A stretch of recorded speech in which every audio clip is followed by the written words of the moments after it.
Hello all. ఇడ్లీకి కానీ దోసకి కానీ మంచి కాంబినేషన్ చట్నీ ఈరోజు ఈ వీడియోలో చూసేయండి. ముందుగా కడాయి పెట్టి కొంచెం ఆయిల్ వేసుకొని ఒక పావు టేబుల్ స్పూన్ జీలకర్ర వేసుకోవాలి.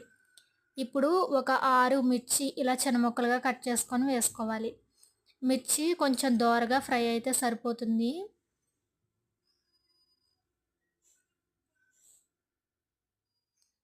ఇప్పుడు పుట్నాలు వేసుకోవాలి. పుట్నాలు నేను చూపిస్తున్న కప్పుతో 1.5 కప్పు వేసాను.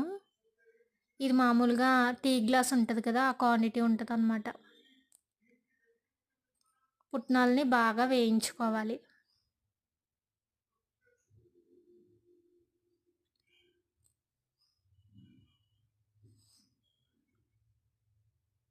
ఇప్పుడు కొద్దిగా కరివేపాకు వేసుకొని కాసేపు ఫ్రై చేసుకోవాలి.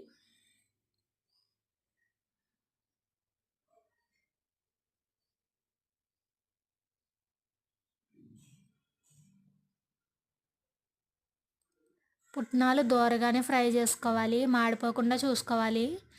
ఇప్పుడు చల్లారిన తర్వాత దీన్ని మిక్సీ జార్లోకి తీసుకొని కొంచెం సాల్ట్, ఒక 1/2 టేబుల్ స్పూన్ సాల్ట్, అలాగే కొన్ని నీళ్ళు వేసుకొని మెత్తగా గ్రైండ్ చేసేసుకోవాలి.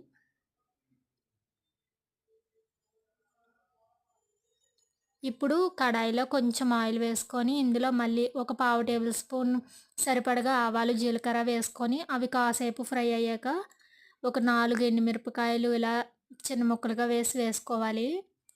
ఎండుమిర్చి కొద్దిగా ఫ్రై అవుతుంది అనేలోపు మనం కరివేపాకు కొంచెం కడిగి వేసుకోవాలి. వేసి వెంటనే స్టవ్ ఆఫ్ చేసేయాలి.